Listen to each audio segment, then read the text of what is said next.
নমস্কার বন্ধুরা, কেমন আছেন আপনারা সবাই? মায়ের রান্নায়ন ব্লগ চ্যানেলের নতুন একটি ব্লগে আপনাদের সবাইকে জানাই অনেক স্বাগত। আজকে আমি শেয়ার করব ওল চিংড়ির রেসিপি। তো বন্ধুরা, অনেকেই কিন্তু এই ওল কথাটা শুনে ভয় পাচ্ছেন। ওল খেলে হয়তো গলা ধরবে, কিন্তু একদমই না। ওল খেলে কখনোই গলা ধরে না। একবার আমার মতো পদ্ধতিতে ওল চিংড়ি রান্না করে দেখবেন, এক থালা ভাত নিমেষে যেন শেষ হয়ে যাবে। তো চলুন দেখে নেওয়া যাক রেসিপিটা। তার আগে আমার চ্যানেল এখনও সাবস্ক্রাইব করা না থাকলে অবশ্যই সাবস্ক্রাইব করে পাশে থাকা বেল আইকনটা ক্লিক করে রাখবেন। প্রথমেই আমি এখানে নিয়েছি ওল। আমি এখানে 700 গ্রাম মতো ওল নিয়েছি। ওলটাকে এবার ভালো করে কেটে পরিষ্কার করে নেব। তো দেখুন বন্ধুরা, ওলটার খোলাগুলো ছাড়িয়ে কিন্তু আমি খুব ভালো করে ডুমো ডুমো করে কেটে নিয়েছি। তারপরে ওভেনে আমি একটি কড়াই বসিয়ে তার মধ্যে দিয়ে দিচ্ছি জল। জলটা গরম হয়ে সামান্য গরম হয়ে আসলেই দিয়ে দিতে হবে কেটে রাখা ওলগুলো। এবার লবণ দিয়ে ভালো করে ঢাকা চাপা দিয়ে সেদ্ধ করে নেব। ওদিকে ওলটা সেদ্ধ হোক, এদিকে আমি একটা মশলা করে নিই।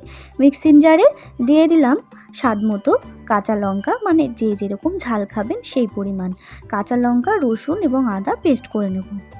দেখুন, কথা বলতে বলতে কিন্তু এদিকে ওলটাও খুব ভালো করে সেদ্ধ হয়ে গেছে, ওই মোটামুটি 80% মতো। এবার জল ঝরিয়ে রেখে দেবো। তারপর ওভেনে আবারও আমি সর্ষের তেল দিয়ে তার মধ্যে তেলটা গরম হয়ে আসলে দিয়ে দিতে হবে গোটা জিরে ফোড়নের জন্য, এবং দিয়ে দিচ্ছি তেজপাতা, আর দিয়ে দিলাম স্বাদ মতো লবণ। তারপরে যেহেতু চিংড়ি মাছ দিয়ে রান্না করব, তাই চিংড়ি মাছটা দিয়ে দিলাম।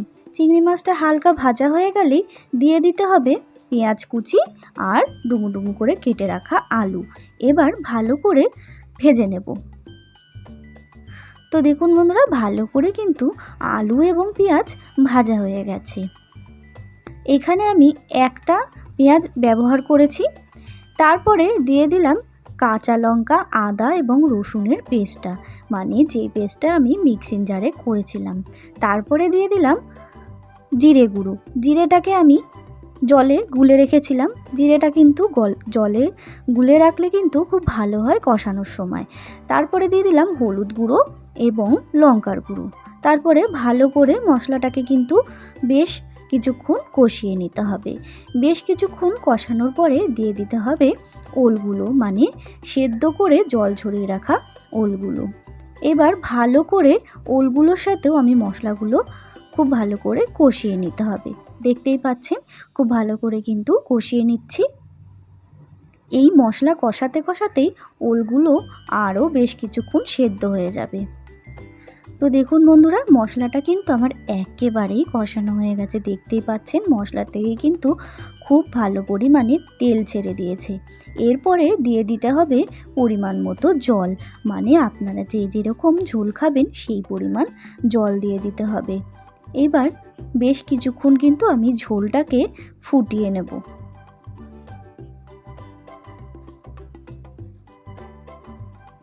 তো দেখুন, বেশ কিছুক্ষণ কিন্তু ফোটানোর পরে, মানে ঢাকা চাপা দিয়ে ফোটালে তাহলে কিন্তু আরও ভালো করে ফুটে যায় এবং ওল আলু সবই সেদ্ধ হয়ে যায়।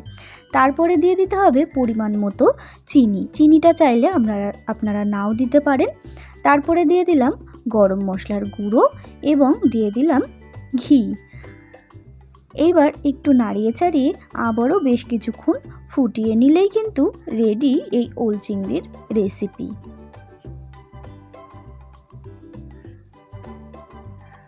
তো দেখুন বন্ধুরা, ঘি, গরম মশলা, চিনি দেওয়ার পরে কিন্তু খুব ভালো করে ফুটে এসছে।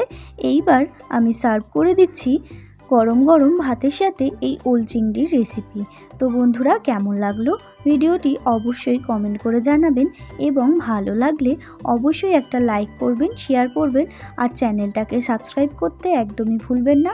আমার যারা নতুন বন্ধুরা আছে তারা কিন্তু অবশ্যই আমার চ্যানেলটাকে সাবস্ক্রাইব করে দিয়ে যাবেন। আজকের মতো এইটুকুই। দেখা হবে অন্য একটি রেসিপির সাথে অন্য কোনো ব্লগে।